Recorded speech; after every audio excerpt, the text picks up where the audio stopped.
말씀을 나누고자 합니다. 따돌림을 받는 왕따가 사회적 문제가 된 지 오래됩니다.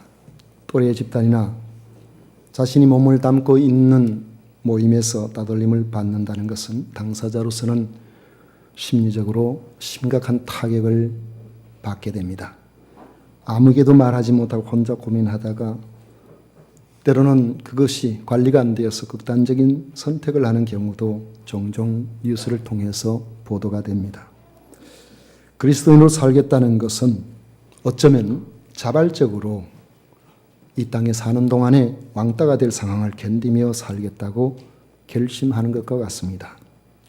그리스도를 믿지 않는 다수의 사람들 중에서 그리스도인으로 산다는 것은 쉬운 일이 아닙니다.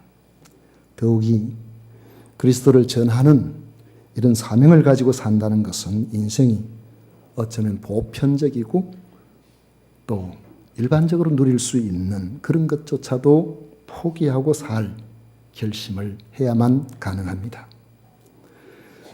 그럼에도 그 길을 가는 사람들이 있습니다. 왜 그들은 안일한 삶을 버리고 자발적으로 고난의 길을 가려고 할까요?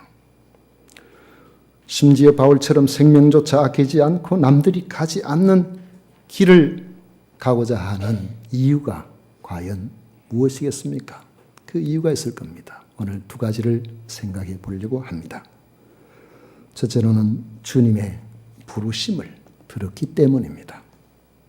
바울은 동족에게 복음을 전하겠다는 일념으로 예루살렘으로 올라왔습니다. 하지만 성령을 통하여 예언된 것처럼 복음을 전하기는커녕 쇠사슬에 결박되는 신세가 되고 말았습니다.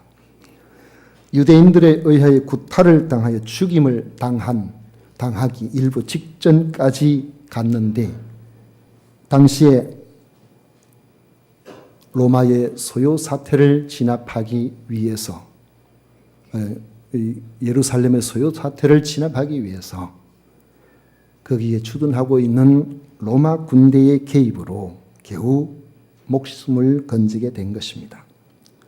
로마 군사들이 쇠사슬로 결박하여 끌고 가는 중에 이런 절박한 가운데서도 계속 따라오면서 소리치고 폭행하는 그 유대인들의 폭행을 막을 수가 없어서 아예 로마 군인들이 바울을 떠매고 그들의 주둔하고 있는 군영으로 갔습니다. 그 뒤에는 바울을 죽이자며 소리치는 유대인들의 무리가 계속해서 따라오고 있었습니다. 천부장의 지시에 따라 바울을 로마 군영으로 데려가고 있을 때에 들려가던 바울이 천부장에게 내가 당신에게 말을 해도 되겠느냐고 정중하게 헬라 말로 물었습니다. 이 천부장은 유대에서는 쉽게 들을 수 없는 유창한 헬라어를 듣고는 바울에게 내가 헬라어를 아느냐 관심을 가졌습니다.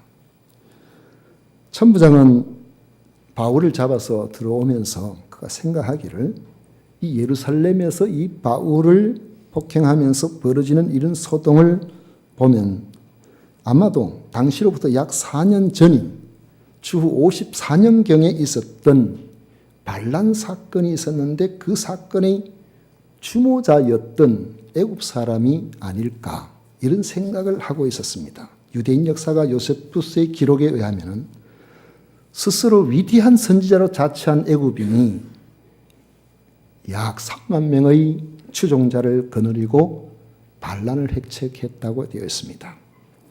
그들은 당시 총독이었던 벨릭스 군대에 의해서 진압이 되었는데 그 과정에서 수많은 사람들이 목숨을 잃었습니다. 그리고 많은 사람들이 체포되었습니다. 그런데 이상하게도 추종자인 이 애굽 사람은 교묘하게 그곳을 빠져나가서 광야로 약 4천 명을 거느리고 도망을 쳐버렸습니다. 그 다음에는 아무리 색출하려고 해도 찾을 수가 없었던 것이죠. 천부장은 바울이 바로 그 애굽인이 아닐까 생각을 했다는 것이죠. 그래서 교묘한 거짓으로 미혹하여 그 미혹에 들어간 많은 유대인들이 죽게 된 그것을 분풀이하기 위해서 지금 유대인들이 그를 이렇게 죽이려고 하고 있었던 것으로 생각한 것입니다. 이에 바울은 자신은 애굽인이 아니라 유대인이며 그는 한적한 시골 마을 출신이 아니고 부유하고 문화적인 수준이 높은 길리기아 다소시의 시민임을 밝히면서 자기를 죽이려 했던 유대인들에게 말을 할 수 있는 기회를 달라고 정중하게 부탁했습니다. 이 다소시는 지금 터키의 남부 지역에 있는 곳인데 그 당시에도 한 2000년의 역사를 갖고 있는 유서 깊은 도시였습니다. 흔치 않는 대학이 있는 그런 문화적인 교육적인 그런 도시이기도 했습니다. 천부장은 바울이 아주 격조 높은 헬라어를 구사하며 품위 있고 정중하게 말할 기회를 달라고 요청하는 태도에 마음이 끌려서 그가 말할 수 있도록 기회를 주었습니다. 이에 바울은 로마 군사의 호의를 받으며 그를 죽이려고 소리치는 백성들에게 손짓을 하면서 좀 조용히 할 것을 표현을 했습니다. 그리고는 히브리 말로 말했습니다. 부형들이시여, 내가 지금 여러분 앞에서 변명하는 말을 들으시오. 사람들은 바울이 자신들이 통용하는 히브리 말로 하는 것을 듣고는 더욱 조용해져서 귀를 기울이기 시작했습니다. 우리가 외국어를 잘하고 어떤 이렇게 아주 능숙하게 품 있는 언어를 구사한다는 것도 큰 은사고 능력이 되겠죠. 오늘 여기 이 말씀에서 보면 이 바울이 히브리 말을 이렇게 하니까 사람들이 이상하다. 우리가 아주 쉽게 들을 수 있는 우리말이 익숙하구나. 이런 느낌이 아마 그들은 들었을 거예요. 바울이 첫 번째 하는 말이 뭐겠습니까? 나는 여러분과 같은 유대인이라는 것입니다. 당시 유대를 떠나서 세계 곳곳에 흩어져서 살고 있던 일명 디아스포라, 유대인이면서 유대 땅에 살지 못하고 세계 곳곳에 떠돌아서 정착하거나 장사를 하며 살아가던 그러한 사람들은 히브리 말을 잘 할 줄을 몰랐습니다. 지금도 이스라엘 사람들은 전체 백성들이 한 800만 정도 된다 그러는데 유대인이라는 그러한 자기 스스로가 그렇게 이야기하는 사람이 한 600만 명 정도가 된다 그래요. 그런데 세계 속에 흩어져 있는 유대인들이 훨씬 더 많습니다. 한 1500만 명 정도가 세계에 흩어져 있다고 합니다. 이 유대인들의 역사는 길죠. 주전 지금부터 약 2700년 전에 721년에 아시리아에게 망하면서 10지파의 사람들이 많은 사람 여기저기 포로로 붙들려가서 그들은 흩어지기 시작했고 남아있던 남유다 왕국도 주전 586년에 나라가 멸망하면서 또 수많은 사람들이 붙들려갔습니다. 그 이후에 알렉산드리아에서 그리고 로마에 의해서 끊임없이 침입을 받으면서 그런 흩어져서 살 수밖에 없었습니다. 그러다 보니까 그곳에 정착하고 사는 동안에 그곳 말에 익숙해져서 그들이 원래 할 수 있었던 히브리 말을 잘 못하게 된 것이죠. 그런데 아주 유창한 히브리 말로 바울이 나는 여러분들과 같은 유대인입니다 라고 하니까 사람들이 참 뭔가 우리 같은 동족이구나 하는 이 동질감을 어느 정도 느낄 수 있었을 것 같습니다. 바울이 의도한 것이죠. 그의 출생은 길리기아 다소이고 어릴 때부터 예루살렘에 유학하여 당시에 유대인이라면 누구나 존경하는 유명한 율법학자인 가말리엘 문화에서 아주 엄격한 교육을 받았고 그가 하나님에 대해서도 열심히 특별한 사람이었다라고 이야기하고 있습니다. 어느 정도로 하나님께 열심히 특별했느냐 하면은 지금 유대인들이 자기를 오해하고 자기를 죽이려고 했던 것 이상으로 예수를 그리스도로 믿는 사람들을 제거하기 위해서 사람을 죽이기까지 했고 남녀할 것 없이 체포해서 감옥에 가두는 일에 선봉이 되었다는 것을 이야기하고 있습니다. 이런 말은 바울 자신이 지어낸 것이 아니라 그 당시에 대제사장과 모든 장로들이 자신이 한 일의 증인이라고 했습니다. 바울은 당시에 사내들인 공회에 공적인 위임장을 가지고, 우리나라로 말하면 국회의장이 도장을 찍어준 바로 그 위임장을 가지고 예수 믿는 사람들을 박해하는 일에 앞장을 선 사람이에요. 그럴 정도로 유대교의 열심이었던 인물이 바로 이 바울이었습니다. 실제로 바울이 회심하게 된 시점도 다메섹에 있는 그리스도인들을 체포해서 예루살렘으로 끌고 가서 벌을 받게 하려고 가던 도중에 일어난 일이었습니다. 자기를 박해하는 그들 이상으로 그리스도인을 미워하던 자신이 어떻게 변화되어서 그 도를 전하는 사람이 되었는가를 간증하고 있는 것입니다. 다메섹에 거의 가까이 갔을 때에, 난 12시쯤 되었을 때입니다. 햇빛과는 비교할 수 없는 강렬한 빛이 바울 사도를 둘러 그를 압도할 때에 그는 그 빛에 엎드려져서 그냥 땅에 쓰러지고 말았습니다. 그때 소리가 들렸습니다.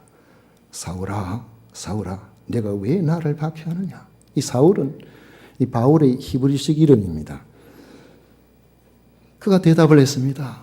주여, 누구십니까? 나는 내가 박해하는 나사렛 예수니라.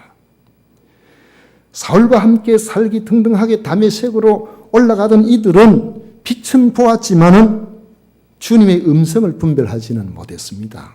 사도행전 9장에 보면 우르릉우릉한 소리가 들려가지고 이게 뭔 일인가 싶어서 거기 같이 가던 사람들이 다 놀랬지만은 뚜렷한 음성을 들은 것은 바울밖에 없었다는 거죠. 무슨 일이 일어나는 것은 다들 알고 있었는데요. 나는 내가 박해하는 나사렛 예수라는 주님의 음성이 그날 바울의 삶을 완전히 180도 전환하게 된 계기가 되었다는 것입니다. 나사렛 예수가 거짓 메시아여 그를 따르는 무리들이 그 당시에 정통 유대교를 혼탁하게 하는 이단이라고 생각하고 그들을 잡아 죽이는 것이 그의 사명이라고 그렇게 보았었는데 어느 순간에 그에게 직접 찾아와서 빛 가운데 말씀하시는 나사렛 예수님의 음성을 듣고 이분이 바로 진짜 하나님께서 보내신 그리스도였구나 하는 것을 믿게 된 것입니다. 여러분들 가운데서도 이런 강렬한 인생 전환의 계기를 가지신 분들이 많이 계실 것입니다. 이전에는 예수님에 대해서 비난하고 다녔는데, 교회에 대해서 부정적으로 이야기하고 다녔는데 어느 순간 강렬하게 다가오시는 주님의 존재 앞에 우리가 거꾸러져서 예수님을 자신의 주님이요 그리스도로 고백하게 되는 것이죠. 이건 예수님의 육신의 동생들도 그랬거든요. 늘 같이 자라면서 우리로 말하면 같이 장난치고 같이 먹고 화장실 가는 것도 보았고, 그런데 자신이 하나님이 보내신 그리스도라 하니까 동생 입장에서 형이 믿어지겠습니까? 우리가 아는데 우리 형이 지금 정신이 이상한 거 아닌가? 그런데 그 동생들이 예수님께서 십자가에 달리시고 죽는 것을 그들이 눈으로 보았고 그의 말씀처럼 사흘 만에 다시 살아나신 그 모습을 보았을 때에 그들은 알았습니다. 우리가 모르는 것이 있었구나. 그 이후에 야고보서, 유다서, 예수님의 육신의 동생들이 쓴 편지인데 거기 보십시오. 예수 그리스도의 종이라고 말하고 있습니다. 동생이라고 그러지 않아요. 주님을 만나게 되면 주님을 만난 그 특별한 경험이 있을 때에 그의 삶에 새로운 고백과 삶의 전환이 일어나는 것이죠. 자신을 돌아보십시오. 바울과는 다르겠지만 내가 어느 순간 주님을 고백하며 살지 않고는 안 되는 각자의 계기가 있었을 것입니다. 아무런 생각 없이 오늘 이 소중한 시간에 우리가 여기에 앉아 있지는 않다는 것이죠. 이처럼 주님께서 부르시는 누구라도 주님 없이는 살 수 없다는 것을 고백하게 됩니다. 주님 없이 살던 이전의 삶을 계속 살아갈 수가 없습니다.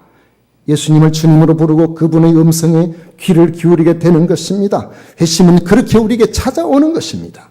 그렇게 되면 주님을 따르는 일에 고난이 온다고 할지라도 다른 사람이 이해를 해주지 않는다고 할지라도 우리는 세상 일로 돌아갈 수가 없는 겁니다. 주님을 믿고 사는 일이 외롭고 힘들어도 우리는 그 길을 걸어갈 수밖에 없는 것이죠. 여러분들 다 예수님을 만나고 난 다음에 어느 순간에 내가 참 외롭다 하는 것을 아마 느꼈을 거예요. 전 청소년 때 예수님을 만나고 나니까 친구들이 다 떨어져 버렸어요. 세상 친구들이. 모임에 갈 수도 없어요. 늘 술 파티나 하고 왔으니까. 다 외톨이였습니다. 명절이 돼도 기쁘지를 않습니다. 음식을 먹을 수도 없고 사람들과 함께 어울릴 수도 없고 늘 외로웠어요. 그런 외로운 우리들에게 주님께서 내가 너와 함께 있다. 너는 내 것이다. 우리가 그것을 알기 때문에 그 외로움을 견디고 지금까지 우리는 믿음으로 살아가고 있는 것 아니겠습니까? 또 한 가지는 사명을 들었기 때문입니다. 바울 사도는 사명을 들었어요. 바울은 주님이 빛 가운데서 자신을 부르실 때에 그가 무엇을 해야 할지를 여쭈어 봤습니다. 부르셨다면 부르신 이유가 있을 것이기 때문에 주님 말씀하셨죠. 일어나 다메섹으로 들어가라. 다메섹은 지금의 다마스커스입니다. 내가 해야 할 모든 것을 거기서 누가 이루리라. 바울은 이제 순종해서 다메섹으로 들어갔습니다. 그렇지만은 강렬한 빛의 광채 때문에 앞이 보이지를 않아서 함께 갔던 사람들의 손에 이끌려 갔습니다. 거기서 율법을 따라 경건한 삶으로 사람들에게 칭찬을 받는 유대인 아나니아라는 사람을 만나게 되는데 그가 곁에 와서 형제 사울아 다시 보라 그랬어요. 여기 다시 보라는 말은 쳐다보라 그 말이에요. 그러니까 바울이 즉시 쳐다봤습니다. 보니까 눈에서 사도행전 9장에 보면은 허물 같은 것이 떨어지면서 다시 앞을 볼 수가 있게 되었습니다. 그가 또 말하기를 우리 조상들의 하나님이 너를 택하여 너로 하여금 자기 뜻을 알게 하시며 그 의인을 보게 하시고 그 입에서 나오는 음성을 듣게 하셨으니 내가 그를 위하여 모든 사람 앞에서 내가 보고 들은 것의 증인이 되리라 그랬어요. 이제는 왜 주저하느냐 일어나 주의 이름을 불러 세례를 받고 너의 죄를 씻으라고 했습니다. 바울은 그때 순종하여 세례를 받고 완전히 변하여 새 사람으로 살게 된 것입니다. 그는 이후에 예루살렘으로 돌아왔고 성전에서 기도하다가 황홀한 가운데서 예수님의 음성을 들었습니다. 속히 예루살렘에서 나가라. 그들은 내가 내게 대하여 증언하는 말을 듣지 아니하리라. 바울이 대답했습니다. 주님, 내가 주를 믿는 사람들을 가두고 각 회당에서 때리고 또 주의 증인 스데반, 우리 잘 알지 않습니까? 초대교회 7 집사 가운데 한 사람이었죠. 스데반이 돌에 맞아서 피를 흘릴 때에 내가 곁에 서서 찬송하고 그 죽이는 사람들 옷을 챙겨준 사람. 쉽게 말하면 진두치위한 사람이라는 거죠. 바로 그것을 그들도 아나이다 그랬어요.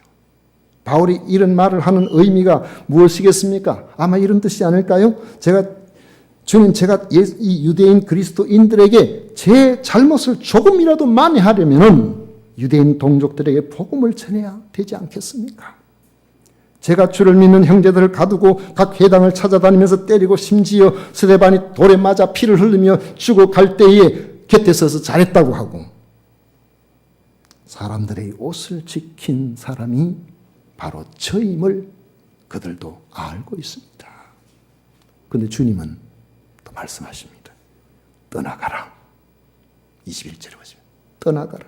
내가 너를 멀리 이방인에게로 보내리라.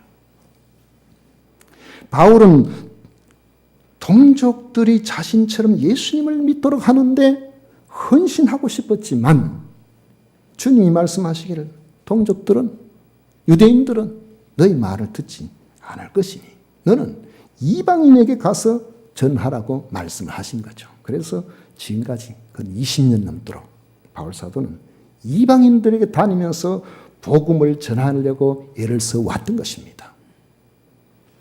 지금으로 말하면은 키프로스 공화국부터 시작해가지고 터키 전역을, 그리고는 그리스 쪽을 복음을 전하다가 지금 예루살렘으로 올라온 것입니다. 왜 예루살렘으로 다시 왔겠습니까? 그는 항상 동족들이 자신이 만난 바로 나사렛 예수가 하나님이 보내신 그리스도라는 사실을 자신처럼 알기를 원했고, 그것 때문에 성령께서 예루살렘을 가면 너 잡혀. 너 예루살렘에 가면 큰 고초를 당하게 되어 있어. 오는 과정에 사람들마다, 만나는 사람들마다 그 이야기를 했지만은 그는 그것을 각오하고 예루살렘에 올라왔던 것입니다. 이유는 단 한 가지입니다. 유대인들도 자기처럼 부활하신 예수님을 알고 부활하신 예수님을 믿고 그들도 구원을 받게 하기 위한 것이었습니다. 이런 마음은 그가 예루살렘에 오기 전에 고린도에 있을 때에 로마의 그리스도인들에게 편지를 보내면서 쓴 그 편지글에도 그 마음이 잘 나타나 있습니다. 지금 바울 사도가 예루살렘에 와서 이런 고초를 당할 때가 주후 58년입니다. 그런데 그가 여기 올라오기 전에 57년 겨울에 고린도에 있었습니다. 고린도에 있으면서 한 3개월을 있었는데 그곳에서 편지를 써서 로마에다 보냈어요. 그게 오늘 우리 성경의 로마서입니다. 그런데 그 로마서를 보낸 건 앞으로 이제 로마를 향해서 자기가 언젠가 로마에 가서 그곳에 그리스도를 만나고 그들의 도움을 통해서 저 스페인까지 가서 복음을 전해보고 싶다는 그러한 열망을 그가 가지고 있었기 때문이거든요. 그런데 그 고린도에서 로마의 그리스도인들에게 편지를 쓸 때에 로마서 10장 1절 이하에 보면 이런 내용이 나옵니다. 형제들아, 내 마음에 원하는 바와 하나님께 구하는 바는 이스라엘을 위함이니 곧 그들로 구원을 받게 함이라. 내가 증언하노니 그들이 하나님께 열심히 있으나 올바른 지식을 따르는 것이 아니니라. 하나님의 의를 모르고 자기 의를 세우려고 힘써 하나님의 의에 복종하지 아니하였느니라. 그러니까 그곳에 있을 때부터 그들이 율법을 지키고 나름대로 하나님을 믿는다고 하면서도 자기 의로서 하나님 앞에 나아가려고 했지, 하나님께서 우리를 구원하시려고 하셨던 하나님의 의를 받아들이지를 않았기 때문에 그게 안타까워서 그것을 가르쳐 주기 위해서 그곳에 가야 되겠다는 거죠. 그래서 지금 예루살렘으로 올라온 것입니다. 예전에 자기 같던 완악한 유대인들을 지금의 자기같이 예수님을 만나 구원받기를 바라는 동족을 향한 바울의 절절한 마음이 그 편지글 속에 들어있는 것입니다. 바울이 그에게 닥칠 고난을 짐작하면서도 믿지 않는 이들의 구원을 위해서 자신이 감당해야 될 사명이 있었기 때문에 그는 예루살렘에 올라올 수밖에 없었다는 것이죠. 어려움을 당하면서도 예루살렘에 올라올 수밖에 없었다는 것이죠. 그래서 지금 체포되어서 쇠사슬에 매여가지고 로마 군인들의 보호를 받으면서 유대인들에게 지금 자기 변명을 하고 있는 겁니다. 나도 당신들보다 더하면 더했지 덜한 사람이 아니었어요. 그러나 내가 왜 이렇게 된지 아느냐.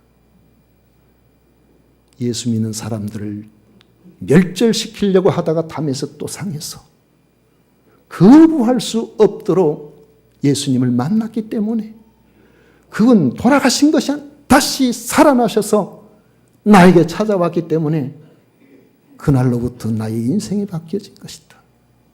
여러분들도 나와 같이 이 복음 안에서 구원을 받도록, 그래서 하나님의 뜻이 무엇인지를 알도록 하고 싶어서 내가 이곳에 올라온 것이다. 그걸 지금 이야기를 하고 있는 것이죠. 우리 인생은 자기 삶을 의미 있게 하는 일에 기꺼이 투자합니다. 돈을 투자하고요. 건강을 투자하고 시간을 투자하고 그렇게 하죠.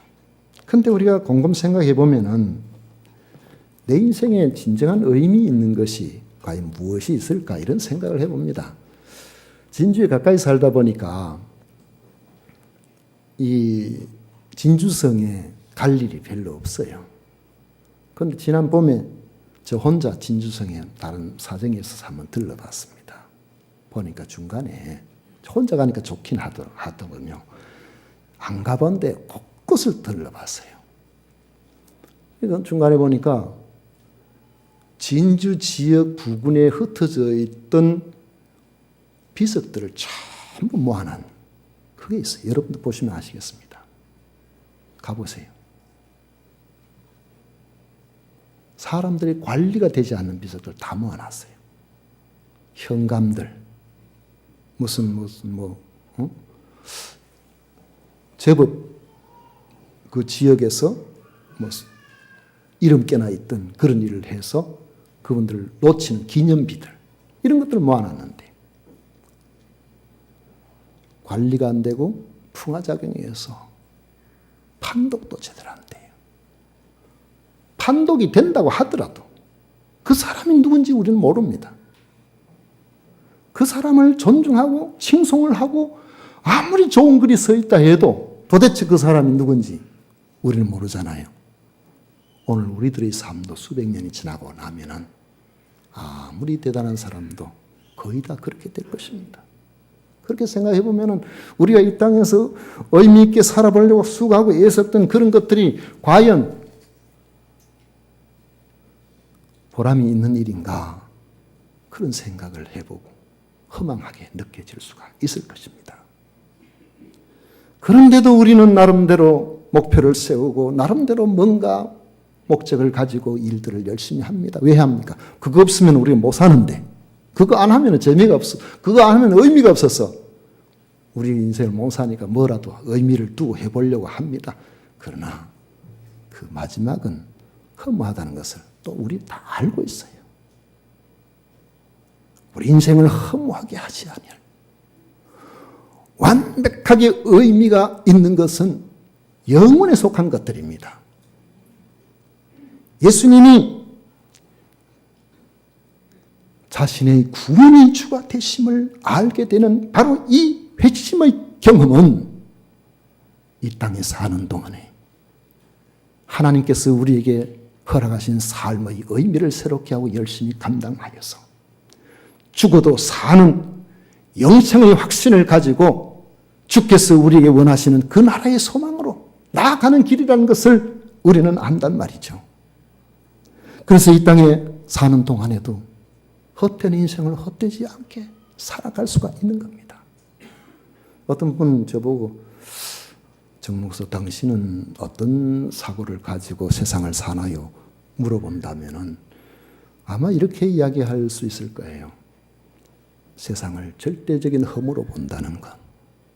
그러나 그 허무를 극복하게 하시는 예수 그리스도를 통하여서 이 땅에 사는 동안이 결코 허무하지 않다는 것을 알기 때문에 주 앞에서 최선의 삶을 살기를 바란다는 것. 그 삶을 나중에 주님께서 알아주실 겁니다. 주님께서 우리를 기억해 주실 거예요. 내가 주로 고백한 그리스도께서 내게 땅끝까지 내 복음의 증인이 되라고 하신 영혼 구원의 사명은 하나님 나라의 확장을 위한 주님과의 동력이기 때문에 영원하신 주님께서 우리로 하여금 영원한 보람을 안겨주시는 것입니다. 그러므로 이를 아는 사람은 바울처럼 고난이 닥쳐도 주님을 믿고 사는 일을 포기하지 않게 되는 것입니다. 여러분은 구원을 받았지 않습니까? 주님이 주신 사명을 붙들고 있지 않습니까? 그렇다면 기꺼이 우리는 이 땅에 사는 동안에 주님을 믿고 사는 것 때문에 당해야 될 외로움을 감수해야 됩니다. 그 고난을 기꺼이 받아들여야 됩니다. 그렇게 해 나가는 가운데서 주님 약속하셨죠. 그리하면 내가 너와 함께 있으마. 네가 어디로 가든지 내가 너와 함께 하겠다. 너와 함께 할 뿐만 아니라 반드시 땅 끝까지 내가 너를 지키겠다. 주님 약속이에요. 우리 주님과 함께 동행하셔서 헛된 세상을 헛되지 않게 만드시는 우리 모든 성도들 되시기를 축원합니다. 기도하겠습니다. 고마우신